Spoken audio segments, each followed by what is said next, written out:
Fala galera, tudo bem? Aqui é o professor Marcos Sabino, eu sou pesquisador do Instituto de Liberdade Digital e esse é o podcast do ILD, aquele que você não consegue perder. Eu tô aqui com o Marcelo Baider. Ficou legal isso você daí. Gostou, né? Tipo o Diogo Reis sabe o que faz. Não, agora trocadilho. O meu forte é rimar. Quando era moleque a gente falava isso. Eu ia apresentar o professor Diogo Reis, mas ele já deu jeito de se apresentar, né? Invadi geral. Tô meio rebelde hoje. Tá meio rebelde hoje, né, Diogão? Cara, então, diante da sua rebeldia, Diogão, sobre o que a gente vai falar nessa segunda parte do episódio? Você lembra o que a gente falou na primeira? E o que foi mesmo? Cara, eu lembro. A gente trocou uma ideia sobre o Dia Mundial da Liberdade de Imprensa. A gente gravou no dia 4 de maio e era um dia logo depois ao Dia Mundial da Liberdade de Imprensa e a gente conversou um pouco a respeito disso. A gente falou assim, peraí, mas o que envolve, o que caracteriza uma imprensa?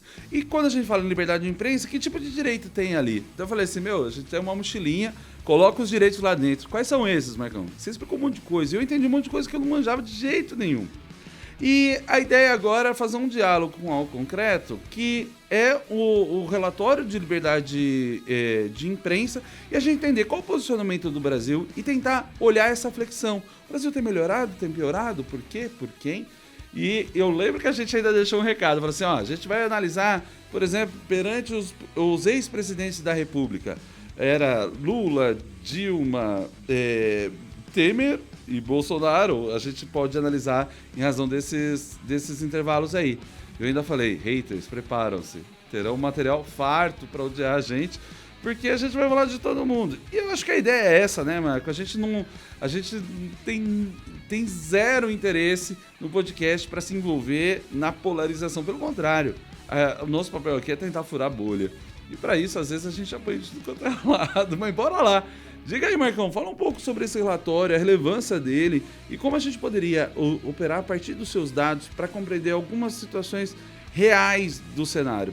Por favor, cara. Cara, com certeza. Então a gente está falando aqui, pessoal, do relatório da ONG Reporter Without Frontiers, ou Repórteres Sem Fronteiras. O relatório da ONG Repórteres Sem Fronteiras é muito baseado na mesma metodologia do relatório da Transparência Internacional de percepção de corrupção. Então, basicamente, existe um índice e um mapa que é um mapa de calor nos determinados países a respeito da proteção à liberdade de imprensa. Então, você pode ver, eu estou aqui na página do Reporter Without Frontiers. Marcelão, pode jogar essa página depois pra galera ver, né, direitinho, se você puder. Dá essa força aí, eu passo porque aí. É legal, vai ficar mais ilustrado. Aí fica mais interativo e tudo mais, né? Acho que fica legal sim. Então, primeiro, né, professor Diogo, eu acho que é importante a gente saber o que é caracterizado como ataque, né, A imprensa. A imprensa. Essa é uma super pergunta, porque criticar Pois a imprensa é um ataque? Ou não? Porque se a pessoa tem mais liberdade, também tem mais responsabilidade, Marcão. Exato. Há muitos anos eu tenho falado e adotado a ideia de que a liberdade é a face de uma moeda cuja outra é a responsabilidade. Sim. Quanto maior a moeda, mais liberdade. Quanto mais liberdade, mais responsabilidade. Sim. E a gente precisa entender essa parada, cara. Por isso que eu preciso que você traz isso aí. Exato, cara. Então eu tenho certeza do seguinte, a gente tá falando aqui desse ranking, eu vou mostrar o ranking pra vocês, o Marcelo também vai mostrar, mas é importante a gente falar sobre a metodologia do ranking, né? A metodologia do ranking, ela envolve duas dimensões, uma quantitativa e uma qualitativa. A quantitativa é relacionada ao número de denúncias e notícias de cada país com respeito à perseguição de jornalistas e veículos de imprensa. E a qualitativa envolve a coleta de dados primários a partir de especialistas, trabalhadores de mídia, sociedade civil, que cada país responde. Então é um questionário que é respondido. A Transparência Internacional faz a mesma coisa, né? E são 5 dimensões, professor Diogo, que são analisadas. O contexto político, o contexto legal, o contexto social, a segurança dos jornalistas e o contexto sociocultural. E é bastante importante, por exemplo, saber que o que consiste uma agressão à imprensa. Por exemplo, o grau de respeito da autonomia da mídia vis-à-vis a pressão política a respeito de determinados temas que são tratados pela mídia. Então, por exemplo, nós temos casos que são casos de denúncia. Ontem ainda eu vi uma matéria falando dos super salários do Ministério Público, que os super salários do Ministério Público eram mais obscuros que o Judiciário.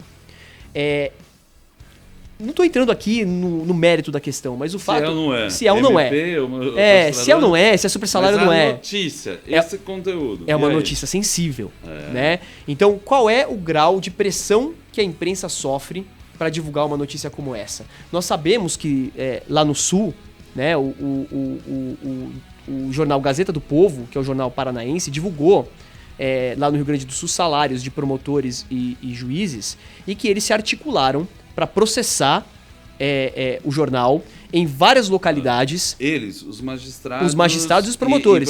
Isso ficou comprovado. Se sentiram lesados e se organizaram no que se chama de guerrilha processual. Isso. Ou de lawfare. É uma guerrilha, é um sham litigation, né? Por quê? Porque é uma litigância arquitetada para causar um efeito que é o chilling effect sobre a imprensa. Então o cara tem 50 processos para responder, ele tem que se deslocar 50 comarcas, porque a audiência é pessoal, e ele vai pensar 15 vezes, porque ele vai pagar muito dinheiro antes de publicar uma notícia como aquela.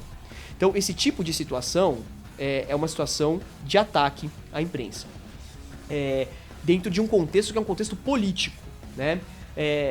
No contexto legal, a Repórter Sem Fronteiras quer saber qual é o framework de proteção da liberdade de imprensa. E se a imprensa basicamente, veja bem, porque nós tivemos um episódio aqui, professor Diogo, sobre censura judicial.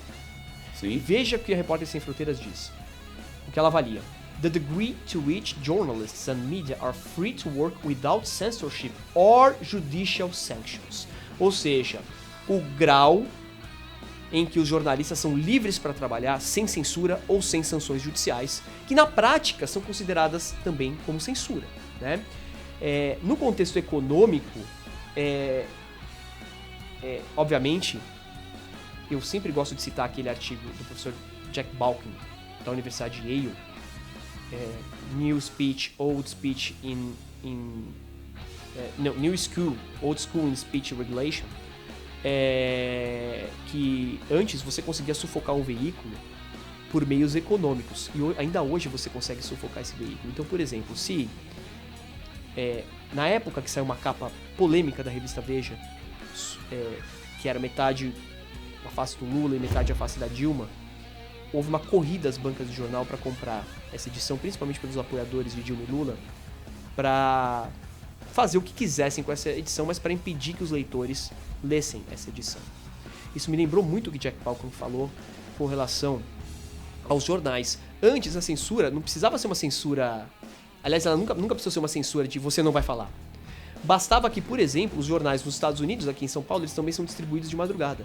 Bastava que eu fizesse barricadas, ou que eu fizesse sabotagem nos caminhões ou nas bancas de jornal, que aí os jornais não seriam divulgados.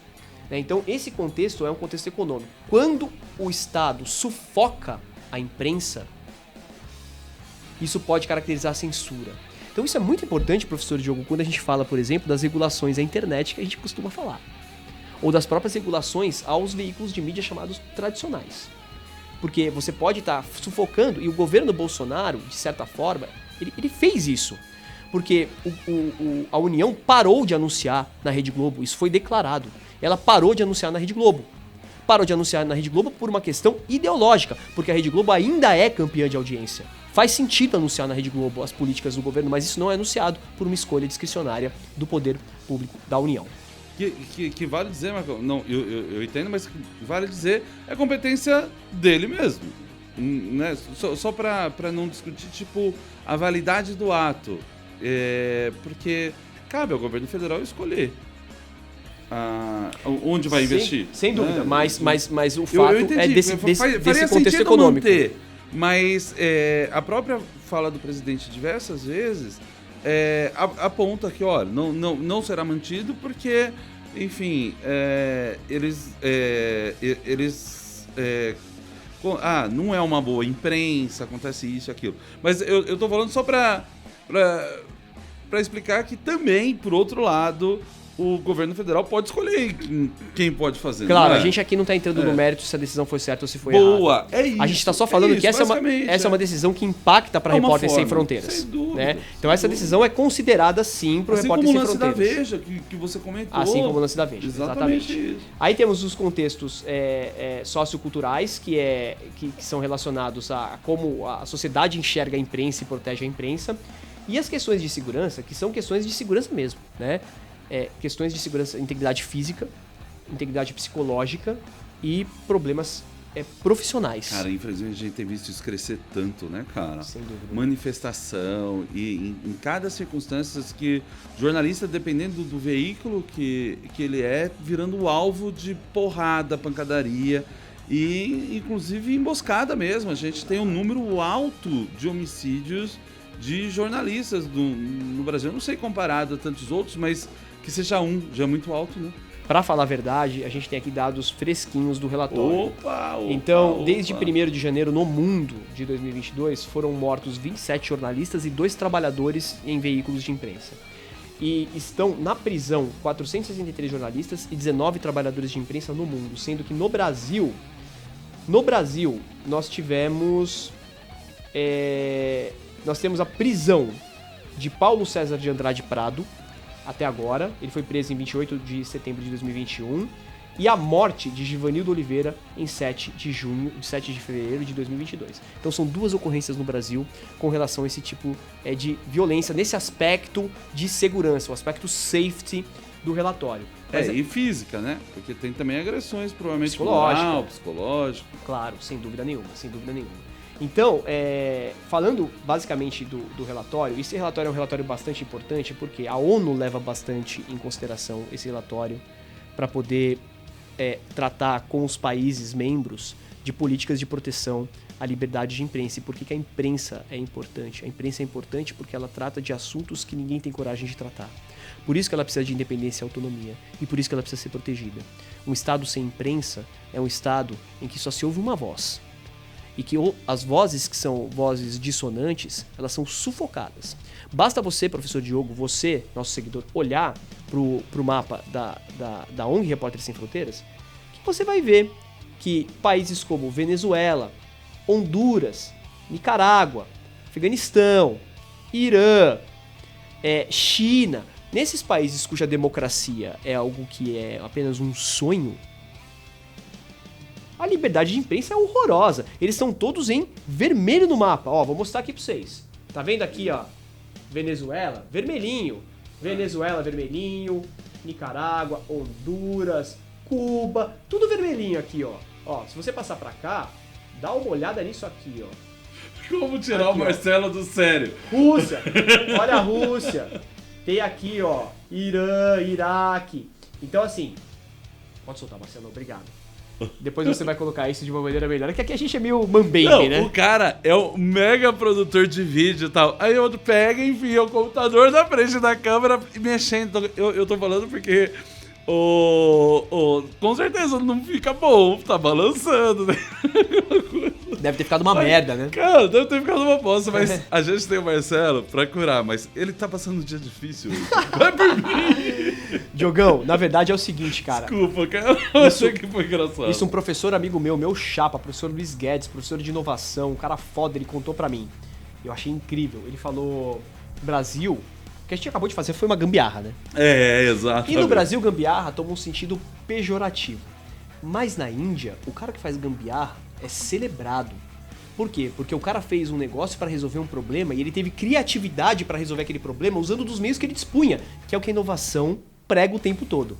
Então, vamos fingir que eu estou na Índia e que fiz um negócio legal, beleza? Por que já não puxa? Qual é a posição da Índia aí? Vamos puxar qual a posição da Vamos Índia. aproveitar que você tá na Índia, já puxa. Eu aposto que não é boa, né? Na Índia os caras matam as pessoas, mas na Índia, a Índia tá em 150º de 180. Ela tá em 150 de 180. Não é legal, né? Mas o Brasil, eu aposto que vocês querem saber do Brasil. O Brasil, ele está na 110ª posição. Ele melhorou uma posição com relação ao ranking de 2021. Então o Marcelo vai projetar para vocês aqui e vocês vão ver. Eu tô com a setinha em cima do Brasil e mostra-se tudo. E quando você clica em cima do Brasil, você tem mais detalhes, né? a respeito de todos os índices, do que está acontecendo. Ó, então nós temos... E fora isso, na descrição, a Rachel já vai colocar ali o link para vocês navegarem. Puta material de pesquisa bom, né, cara? Com certeza. Rachel, please. E aí vocês podem ver, e aí, dentre as 5 métricas, que são aquelas que a gente já comentou aqui, eles ranqueiam também o país nas 5 métricas. A melhor métrica que o país está ranqueado é justamente a proteção legislativa. Aqui a gente tem boas leis para garantir a liberdade de imprensa. Nós estamos em 69º de 180. O pior é segurança. Nós estamos em 124º. Então, os jornalistas hoje, a imprensa, eles são atacados, não apenas fisicamente, mas também psicologicamente, né? E também são sufocados com relação ao exercício da profissão. E tudo isso envolve, por exemplo, ataques na internet contra jornalistas, cara. Você não viu? A sua amiga Patrícia Campos de Melo escreveu um livro sobre a questão, né? Como você acha que ela se sentiu? Ela teve coragem para ir lá e escrever um livro e apontar o dedo na ferida, mas e tantos outros jornalistas que são acusados falsamente, injustamente, nas mídias sociais, na public square das mídias sociais, para efetivamente o ânimo deles em procurar se libertar disso, eles vão preferir se calar. Então esse é um problema muito sério. E aí, o que eu acho que é bacana pra gente comentar, como cereja do bolo, é que muito se fala sobre o que a gente está vivendo hoje com relação à liberdade de imprensa. Os veículos de imprensa, eles são próceres, inclusive, em afirmar como eles são atacados. Não sem razão, porque eles são mesmo. A atividade de imprensa no Brasil não é uma parada fácil. Não é uma parada fácil. Nos tempos de hoje e nos tempos de sempre. É lógico que nós já tivemos vivendo tempos melhores, mas é falsa a impressão, pelo menos de acordo com o relatório da Repórteres Sem Fronteiras. Não estou dizendo com relação à sua percepção, ou do professor Diogo, do Marcelo ou a minha, mas de acordo com esse método aqui, essa amostra específica, é falsa a impressão de que nós retrocedemos muito com relação à liberdade de imprensa, de acordo com o relatório. Vejamos. O mais bacana desse relatório aqui é que ele é feito há muito tempo. Então nós temos dados, por exemplo, de 2002. Uma série histórica. É uma série poderosa, histórica, né? Poderosa. Então em 2002, como é que era a posição do Brasil no ranking? O Brasil estava em 54º. Vocês se lembram, ou talvez não se lembrem, mas eu me lembro, foi o último ano de Fernando Henrique Cardoso. 2002. Nós estávamos em 54º lugar na liberdade de imprensa, o ranking de liberdade de imprensa. Em 2008, já acontecido o mensalão e etc., nós caímos tremendamente no governo Lula.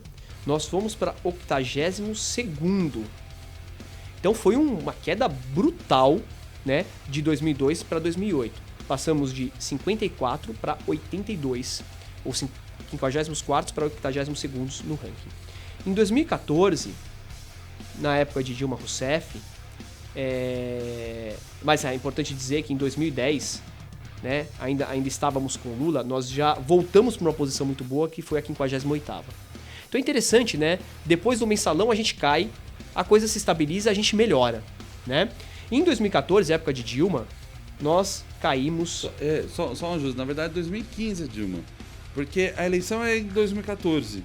Então ela toma posse 1º de janeiro de 2015. Ah, 1º de janeiro de 2015. Só para ajustar, e aí perfeito. Eu acho que vai funcionar. Tá certo, então em 2014 nós caímos. Em 14, último ano do Em 14, Lula. último Lula, caímos, e caímos de maneira dramática, né?